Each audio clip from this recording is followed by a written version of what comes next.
രാമചന്ദ്രാഭിഷേകം ശ്രീരാമചന്ദ്രാഭിഷേകം സീതയാ സഹിത രാമചന്ദ്ര രഘുവീരരാജ്യാഭിഷേകം ശ്രീനീലകണ്ഠാഭിഷേകം ആഞ്ജനേയ പരിസേവ്യൻ ധീരഭരതാഭിപൂജ്യൻ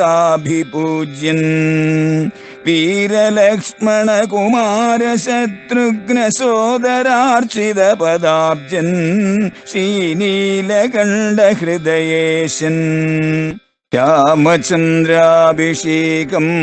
ശ്രീരാമചന്ദ്രാഭിഷേകം. എല്ലാവർക്കും എൻ്റെ വിനീതമായ നമസ്കാരം. ആദ്യമേ തന്നെ എൻ്റെ സർവസങ്കല്പങ്ങളും ഭാരതീയ ആചാര്യ പരമ്പരയുടെ പാദപങ്കജങ്ങളിലും വാഗ്ദേവതയും ശക്തിസ്വരൂപിണിയുമായ അമ്മയുടെ പാദപത്മങ്ങളിലും എൻ്റെ ഗുരുനാഥനായ ജഗദ്ഗുരു സ്വാമി സത്യാനന്ദ സരസ്വതി തൃപ്പാദങ്ങളിലും എൻ്റെ പരമഗുരുവായ ബ്രഹ്മശ്രീ നീലകണ്ഠ ഗുരുപാദരുടെ പാദപങ്കജങ്ങളിലും ഇത് കേട്ടുകൊണ്ടിരിക്കുന്ന നിങ്ങൾ ഓരോരുത്തരുടെയും ഹൃദയത്തിൽ വിരാജിക്കുന്ന സ്വന്തം ഗുരുവിൻ്റെ പാദപത്മങ്ങളിലും ആ ധന്യമായ സങ്കല്പം കൊണ്ട് പവിത്രമായിരിക്കുന്ന നിങ്ങളുടെ ഹൃദയങ്ങളിലും പൂജാപുഷ്പങ്ങളെന്നോണം സമർപ്പിച്ചുകൊള്ളട്ടെ. നമ്മൾ കഴിഞ്ഞ ദിവസം കിഷ്കിന്ധാകാന്ഡത്തിലേക്ക് പ്രവേശിച്ച് ബാലിവധം എന്നുള്ളതായ രംഗവും കടന്ന് സുഗ്രീവ രാജ്യാഭിഷേകത്തിന് തൊട്ട് മുന്നിൽ എത്തി നിൽക്കുകയായിരുന്നു. കഴിഞ്ഞ ദിവസത്തെ നമ്മുടെ ചർച്ച സമാപിപ്പിക്കുമ്പോൾ ബാലിവധത്തെക്കുറിച്ച് എല്ലായിടവും ഉയർന്നു കേൾക്കാറുള്ള ആരോപണങ്ങളിൽ സുപ്രധാനം അത് എന്തിനും മരം മറഞ്ഞു നിന്ന് രാമൻ അമ്പെയ്തു എന്നുള്ളതാണ്. അതിന് ഇന്ന് മറുപടി പറയാം എന്ന് പറഞ്ഞുകൊണ്ടാണ് ഇന്നലെ നിർത്തിയത്. അവിടെ നിന്നിട്ട് ആരംഭിക്കുകയായി. ബാലിവധം രാമൻ നിർവഹിക്കുമ്പോൾ രാമൻ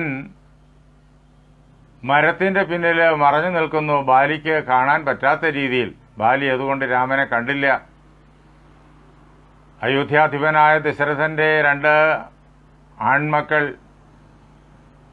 ഇവിടെ കാനനത്തിൽ എത്തിയിട്ടുണ്ട് എന്നും അവർക്ക് സുഗ്രീവനുമായിട്ട് സഖ്യമുണ്ടായി എന്നും എല്ലാം മറ്റ് വാനരങ്ങൾ പറഞ്ഞ് അംഗദൻ അറിയുകയും അംഗദൻ ആ വൃത്താന്തം താരയെ അറിയിക്കുകയും സുഗ്രീവനോട് യുദ്ധത്തിന് വേണ്ടിയിട്ട് രണ്ടാമതും ബാലി പുറപ്പെടുമ്പോഴേക്കും താര ബാലിയെ തടഞ്ഞുകൊണ്ട് ഇക്കാര്യം പറയുകയും ചെയ്തു. നമ്മളതെല്ലാം കേട്ടതാണ്. ബാലി അതൊന്നും വകവച്ചില്ല. ബാലി പറഞ്ഞു, രാമൻ എൻ്റെ അടുത്തേ വരുള്ളൂ, അല്ലാതെ സുഗ്രീവന്റെ സമീപത്ത് പോവില്ല. എന്നെ കൊണ്ടാണ് രാമന് പ്രയോജനം, അല്ലാതെ സുഗ്രീവനെ കൊണ്ടല്ല എന്നൊക്കെ പറഞ്ഞിട്ട് ബാലി യുദ്ധത്തിന് വേണ്ടി ചാടിപ്പുറപ്പെട്ടു. അങ്ങനെ യുദ്ധം ചെയ്യുമ്പോൾ രാമൻ അവിടെ നിപ്പുണ്ട് എന്നുള്ളത് മറഞ്ഞു നിൽക്കുന്ന കാരണം ബാലി കണ്ടില്ല. ഘോരമായ യുദ്ധം തകർക്കുന്നു. അപ്പോഴാണ് രാമൻ ബാലിയുടെ നേരെ അമ്പ് പ്രയോഗിച്ചത്.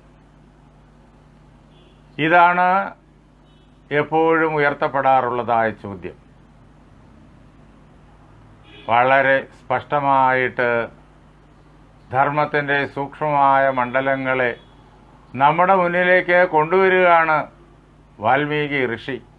അതിനു വേണ്ടിയിട്ടാണ് ഈ കഥ തന്നെ ഇങ്ങനെ പറഞ്ഞു വെച്ചത്. വാൽമീകി വേണമെങ്കിൽ പറയാമായിരുന്നു,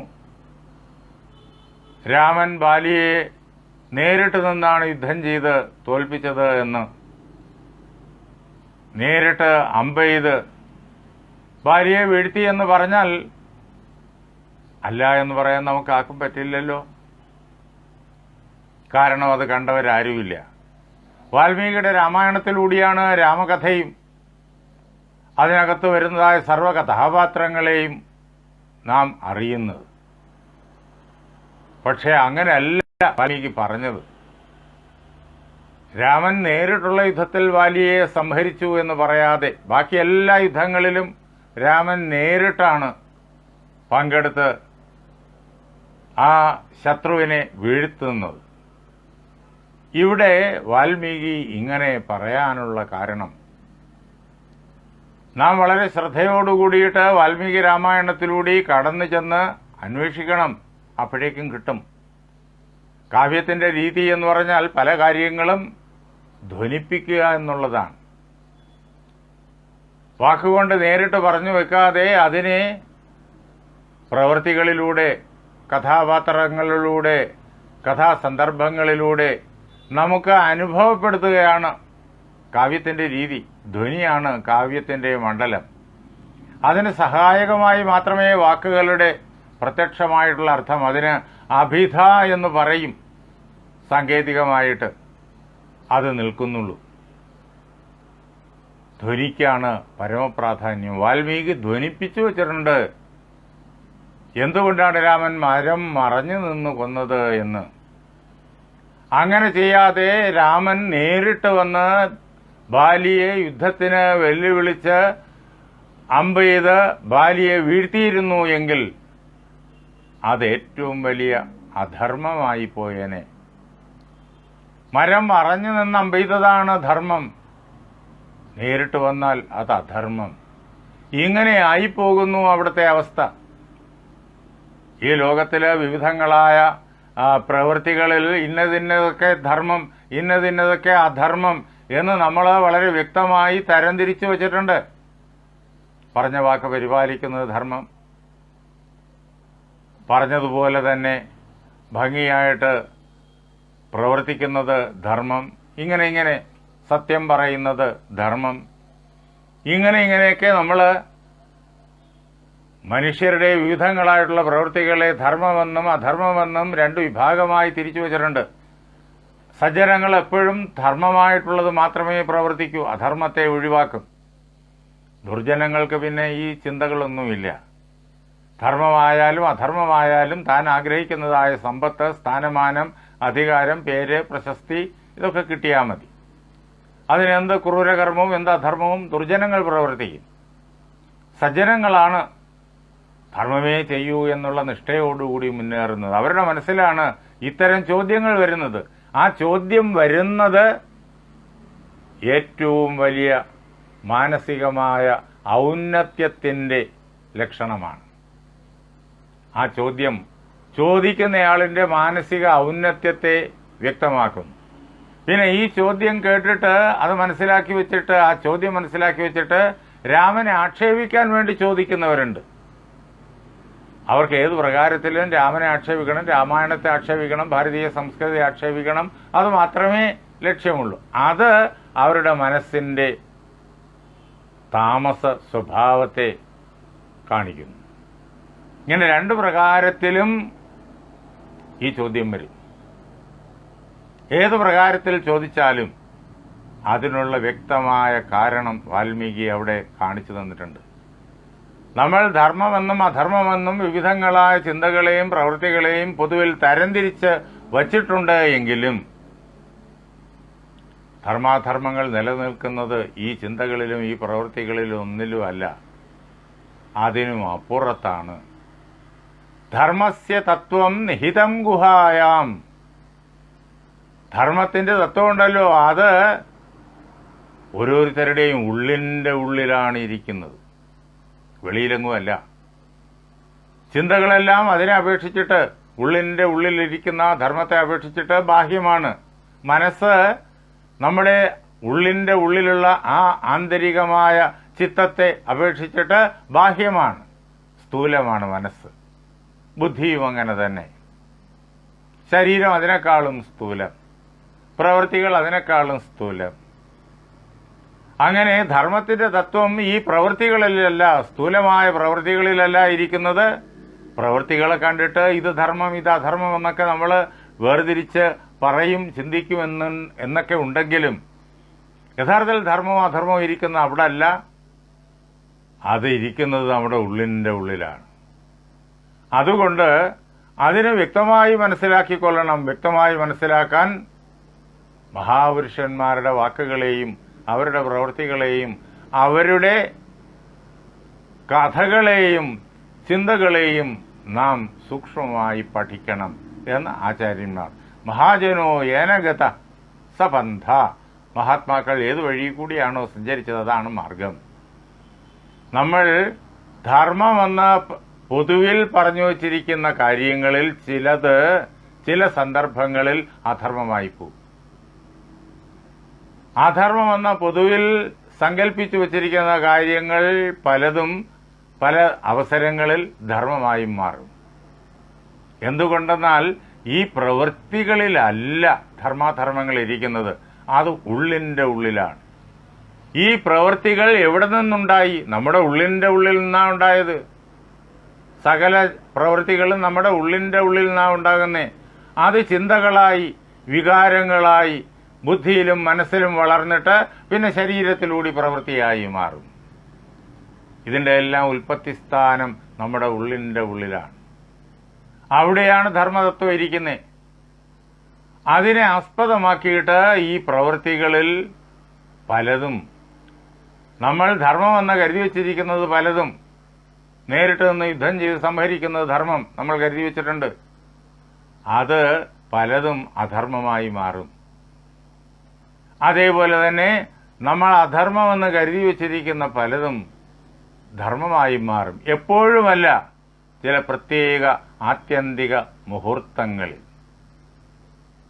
അതിലേക്ക് ധർമ്മത്തിൻ്റെ സൂക്ഷ്മ മണ്ഡലത്തിലേക്ക് നമ്മെ കൊണ്ടുവരാൻ വേണ്ടിയിട്ടാണ് വാൽമീകി ഈ കഥയെ ഇങ്ങനെ തന്നെ പറഞ്ഞു വെച്ചത്. ഇല്ലെങ്കിൽ രാമൻ നേരിട്ട് വെല്ലുവിളിച്ചു, ബാലി യുദ്ധത്തിന് വന്നു, രാമൻ അമ്പുകൊണ്ട് ബാലിയെ വീഴ്ത്തി എന്ന് പറഞ്ഞാൽ മതി. എളുപ്പത്തിൽ കാര്യം കഴിഞ്ഞു. അപ്പോൾ പിന്നെ ആർക്കും സംശയത്തിനിടയില്ല. പക്ഷേ അങ്ങനെ പറയാനല്ല, ധർമ്മത്തിന്റെ സൂക്ഷ്മമണ്ഡലം കാണിച്ചു തരാൻ വേണ്ടിയിട്ടാണ് വാൽമീകിയുടെ പ്രവൃത്തി. രാമൻ രാജകുമാരനാണ്, അയോധ്യയിലെ കിരീടാവകാശിയാണ്. കൈകേയി ദശരഥനോട് വരപ്രാർത്ഥന ചെയ്തതിന്റെ ഫലമായിട്ട് ഇപ്പോൾ ഭരതനാണ് നാട് നോക്കുന്നത്.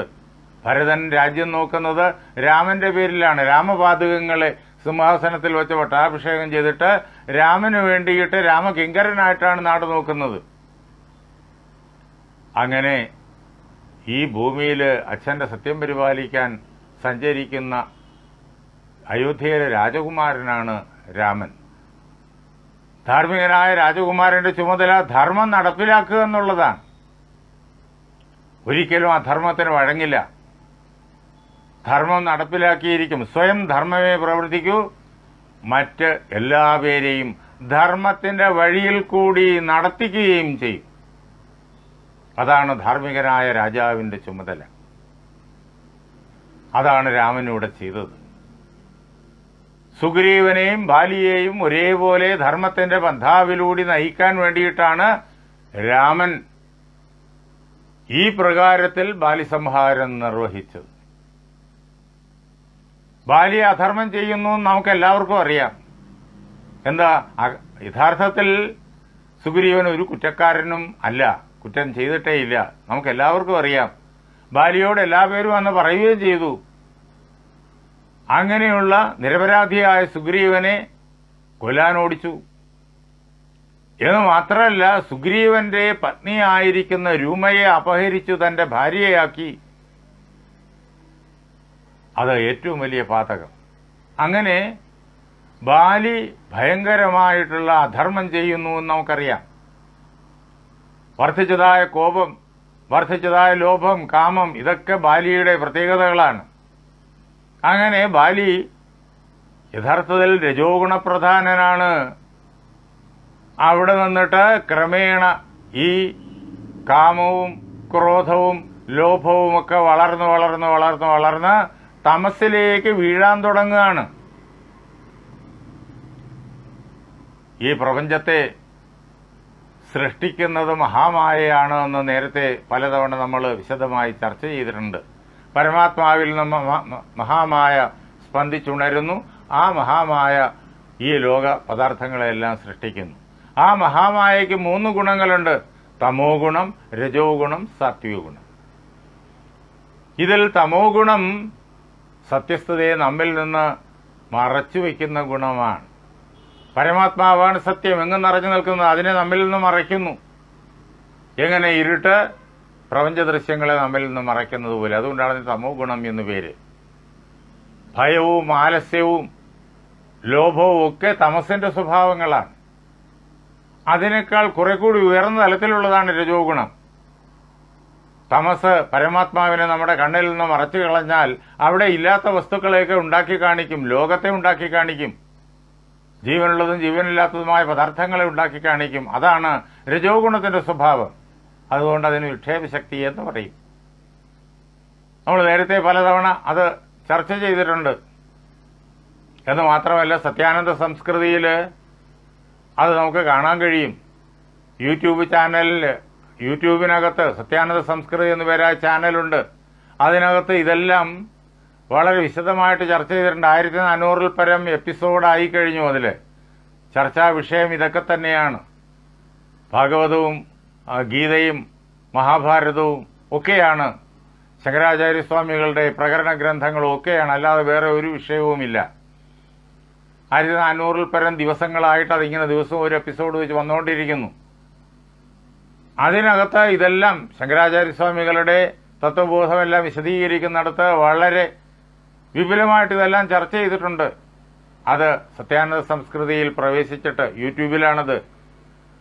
അത് നോക്കി കണ്ടുകൊള്ളുക. അപ്പോൾ ഈ തമോ ഗുണത്തെക്കാളും ഒരു പടി ഉയരെയാണ് രജോ ഗുണം. ഇനി അതിനേക്കാളും ഉയരെയാണ് സത്വഗുണം. സത്വഗുണം ജലം പോലെ നിർമ്മലമാണ്. പരമാത്മജ്ഞാനത്തെ തെല്ലും തടയില്ല. ജ്ഞാനവും ആനന്ദവും അതേപോലെ പ്രകാശിക്കും. ഇത് 3ഉം കൂടി ചേർന്നിട്ടാണ് നമ്മുടെ ഉള്ളിൻ്റെ ഉള്ളിൽ ഇരുന്നു കൊണ്ട് ഈ ലോകാനുഭവത്തെ നമുക്ക് ഉണ്ടാക്കി കാണിക്കുന്നത്. ആധ്യാത്മികമായ വികാസം തുടങ്ങുന്ന എവിടെയെന്നറിയോ? തമസിന്റെ അടിത്തട്ടിൽ നിന്നാണ്. ഒരു 1000 പടികളുള്ള ഒരു പടിക്കെട്ടായിട്ട് ഈ ആധ്യാത്മിക വികാസ മാർഗത്തെ നമ്മൾ സങ്കല്പിച്ചു കഴിഞ്ഞാൽ അതിലെ ആദ്യത്തെ 333 പടി തമസിന്റെ മണ്ഡലത്തിലുള്ളതാണ്. താഴേന്ന് മുകളിലോട്ട് വരുന്തോറും തമസ് കുറഞ്ഞു കുറഞ്ഞു വരും. അതിനനുസരിച്ച് രജോ ഗുണം ആനുപാതികമായി കൂടിക്കൊണ്ടുവരും. 333 കഴിഞ്ഞിട്ട് വീണ്ടും അടുത്ത പടിയിലേക്ക് കയറുമ്പോഴേക്കും തമസ് അവിടെ കുറെ കൂടി കുറയുന്നു, രജസ് വർദ്ധിക്കാൻ തുടങ്ങുന്നു.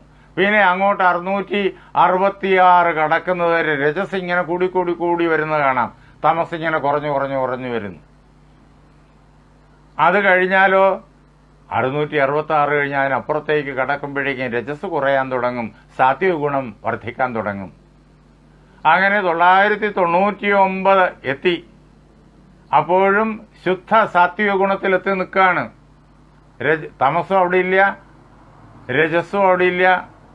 ഈ ശരീരം ഉണ്ടായി നിലനിർത്താൻ ആവശ്യമായിട്ടുള്ള തമസിന്റെയും രജസിന്റെയും അത്യല്പമായിരിക്കുന്നൊരു സ്പർശമേ ഉള്ളൂ. അതിന് നമ്മുടെ ബോധമണ്ഡലത്തെ ഒരിക്കലും നിയന്ത്രിക്കാനാവില്ല. നാം ശുദ്ധ സാത്വിക പ്രകൃതിയിൽ എത്തിക്കഴിഞ്ഞിരിക്കുന്നു. പിന്നെ അതിനപ്പുറത്തേക്ക് നാം ചാടും. അത് ബ്രഹ്മതത്വമാണ്. മായാതീതരായിത്തീരും. നാം എല്ലാം അനേക ജന്മങ്ങളിലൂടി ഇങ്ങനെ തമസിൽ നിന്ന് ഉയർന്ന് രജസിലേക്ക് കടന്ന് അങ്ങനെ രജസിൽ കൂടി ഉയരാൻ പ്രയത്നിക്കുന്നവരാണ്. ബാലിയും സുഗ്രീവനൊക്കെ രജോഗുണ പ്രധാനന്മാരാണ്. ബാലി ഇപ്പോ രജസിന്റെ സ്വഭാവങ്ങളാണ്. കാമം, ക്രോധം, ലോഭം, മോഹം, മതം, മാത്സര്യം, ദംഭം, അസൂയ ഇത്യാദികളെല്ലാം ആ രജോ ഗുണത്തിന്റെ സ്വഭാവങ്ങളുടെ പിടിയിൽ മുഴുകിപ്പോയിരിക്കുന്നു ബാലി. അതുകൊണ്ട് അയാളെ ഭരിക്കുന്നത് ക്രോധവും കാമവും ലോഭവും ഒക്കെയാണ്. അത് വർദ്ധിച്ച് അയാൾ അരുതാത്ത കാര്യങ്ങളൊക്കെ പ്രവർത്തിക്കുന്നു.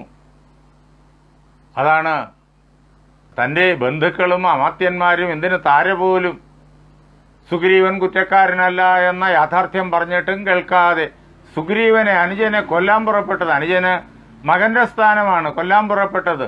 എന്നിട്ട് തന്റെ മരുമകളുടെ സ്ഥാനത്ത് നിൽക്കുന്ന രുമയെ, സുഗ്രീവനെ അപഹരിച്ച് ഭാര്യയാക്കിയതും അതിന്റെ പ്രകടനമാണ്. അങ്ങനെ രജോ ഗുണ പ്രധാനനായി രാജാവായി ഇരിക്കേണ്ട ബാലി അവിടെ നിന്ന് കാമക്രോധാദികൾ വർദ്ധിച്ച് ഇങ്ങനെ തമസിന്റെ മണ്ഡലത്തിലേക്ക് താണു വരികയാണ്. തമസിന്റെ പൂർണ്ണതയിലോട്ടൊന്നും എത്തിയിട്ടില്ല, എങ്കിലും രജസിൽ നിന്നിട്ട് താഴേക്ക് വരികയാണ്. 333 പടിക്കും മുകളിലാണ്, രജസിന്റെ മണ്ഡലത്തിലാണ്. പക്ഷെ ഓരോ പടി താഴോട്ട് വരുന്തോറും തമസ് കൂടി വരുന്നു.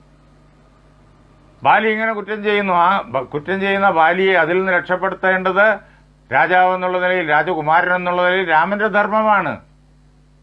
രാമൻ പറഞ്ഞല്ലോ ബാലിയോട്, ഭരതനാണ് രാജാവ്, ഞാൻ അദ്ദേഹത്തിന്റെ നിർദ്ദേശമനുസരിച്ചിട്ട് ലോകത്തിൽ ധർമ്മം നടത്താൻ നടക്കുന്നവനാണ്. നീ ധർമ്മത്തെ ലംഘിച്ചവൻ, നിന്നെ വെറുതെ വിടാൻ പറ്റൂല, നിന്നെ ശിക്ഷിച്ചേ പറ്റൂ.